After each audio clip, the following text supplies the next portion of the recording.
Salut. Alors pour cette nouvelle vidéo je vais vous montrer ma routine jambes que je fais en ce moment. On commence par du squat. Alors le squat, je vais répondre rapidement à la question est-ce que c'est indispensable en musculation pour développer des jambes, pour développer les quadriceps, les ischios, les fessiers, de faire du squat. Donc non, évidemment la réponse est non. Il n'y a pas d'exercice indispensable en musculation, surtout quand l'objectif c'est l'hypertrophie. Le squat par rapport à votre morphologie, que vous ayez les fémurs longs ou pas, ça va être peu adapté ou adapté. Et puis contrairement à une presse, sur le squat on a énormément de facteurs limitants. Le premier facteur limitant au squat, c'est le gainage évidemment. Le squat c'est un mouvement de gainage avant tout. Donc quand vous arrivez à l'échec par exemple sur une série de squats, c'est pas vos quadriceps qui sont à l'échec, c'est pas vos ischios ou même vos fessiers. Souvent ce qui va se passer c'est que c'est votre gainage qui est à l'échec. Vous êtes plus capable de maintenir votre buste droit, ça commence à être dangereux. Vous commencez à vous affaisser en fait. Donc le squat c'est vraiment pas un mouvement qui est optimal quand il est question juste d'hypertrophie au niveau des quads et au niveau des ischios. Alors pourquoi j'en fais du squat malgré tout? Et bien justement parce que le squat, contrairement à tous ces mouvements de presse, de machine, etc., ça va me permettre de soulever des charges lourdes, donc d'habituer mon système nerveux à du travail lourd, donc le renforcer pour après être plus performant sur tous les autres exercices. Ça va me permettre de renforcer tous les muscles de la chaîne postérieure, notamment les lombaires, le carré des lombes, les érecteurs du rachis, etc. Et de renforcer ma posture et mon gainage abdominal évidemment. Donc même si c'est pas un mouvement qui est optimal pour l'hypertrophie, pour choper des quads, pour choper des ischios, ça reste quand même intéressant parce que sur la posture c'est ultra complet. Donc tout simplement. En ce sens, je trouve que c'est plus cohérent sur ce genre d'exercice travailler avec un intervalle de répétition relativement bas pour soulever des charges assez lourdes. Donc ici en l'occurrence, j'ai fait 4 séries de 6 répétitions.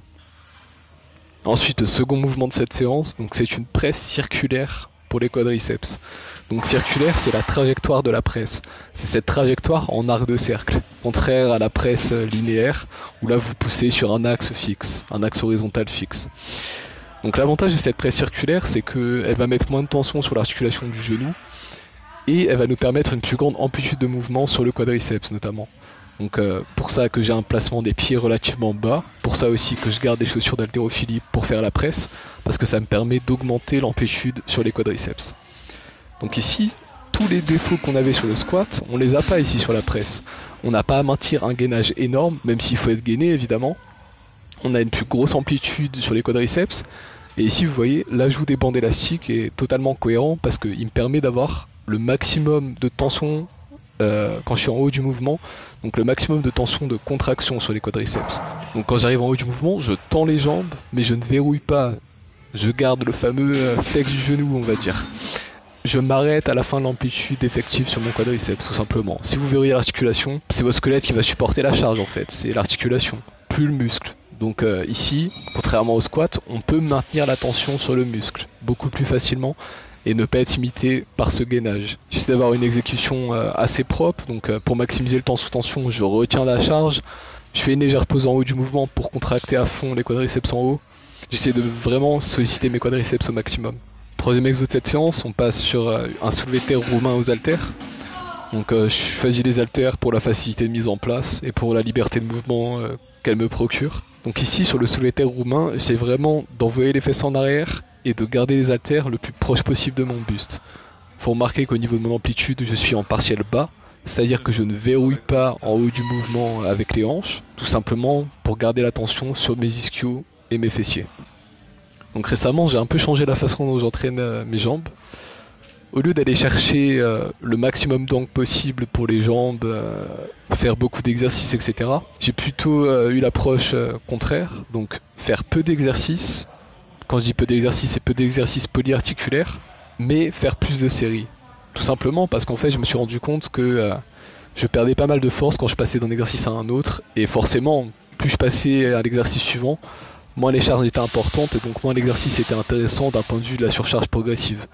Donc le fait d'imiter mes exercices polyarticulaires à 3 sur cette séance, ça me permet vraiment de maximiser cette surcharge, d'être le plus frais possible pour faire mes exercices et le plus fort possible. Donc ici je suis sur du leg extension, mais quelques nuances sur le placement ici sur cette machine. Le siège est très légèrement reculé par rapport à ce qu'il devrait être. et ça me permet d'avancer mes fesses sur le siège. Donc avancer les fesses, ça va augmenter mon amplitude de mouvement sur les quadriceps en fait. Ça va augmenter ma flexion de genou quand je commence le mouvement, et plus mon genou est fléchi en début de mouvement, bah plus l'amplitude d'étirement sera importante. Et si vous avez suivi, juste avant j'ai fait ma presse circulaire sur laquelle la tension de contraction est maximum avec les élastiques. Comme j'ai déjà eu ma tension de contraction sur la presse circulaire, ici je vais chercher la tension d'étirement. Ensuite, on a l'équivalence de ce finisher fatigue métabolique, mais pour les fessiers cette fois-ci. Donc j'alourdis au maximum avec mes mains et j'essaie de retenir la charge. Une fois que j'atteins l'échec postural, donc je n'arrive plus à retenir en alourdissant la charge, je fais des reps normales, toujours en ayant un grand temps sous tension, donc en retenant sur quelques secondes la négative. Et une fois que j'atteins encore une fois l'échec postural, et bah cette fois-ci au contraire je vais faire des reps forcés, donc je vais m'aider pour écarter, donc faire la répétition positive, et ensuite je vais retenir la phase négative jusqu'à atteindre l'échec. C'est très éprouvant comme technique, mais franchement des super sensations, je vous invite à essayer. Fin de séance, on termine par des abdos, donc ici je fais des crunchs à la poulie haute, donc je les fais debout plutôt qu'assis au sol, parce que c'est plus simple à mettre en place, ça m'évite d'avoir à mettre un tapis, etc. Et également j'ai des meilleures sensations comme ça, donc c'est tout bénef, que je réalise en superset avec des extensions mollets debout à la Smith Machine. Donc pour les mollets, rien de bien compliqué, on fait une pause en bas du mouvement, on fait une pause en haut pour pas utiliser l'élasticité du tendon. Et juste avant, je vous ai pas filmé, mais j'ai fait les extensions assis à la presse. Donc vous faites ces deux exercices là, extension debout, extension assis, vous couvrez tous les angles possibles pour le mollet. Donc voilà ma routine jambes du moment, j'espère que ça vous a plu. Merci d'avoir regardé, à la prochaine, ciao.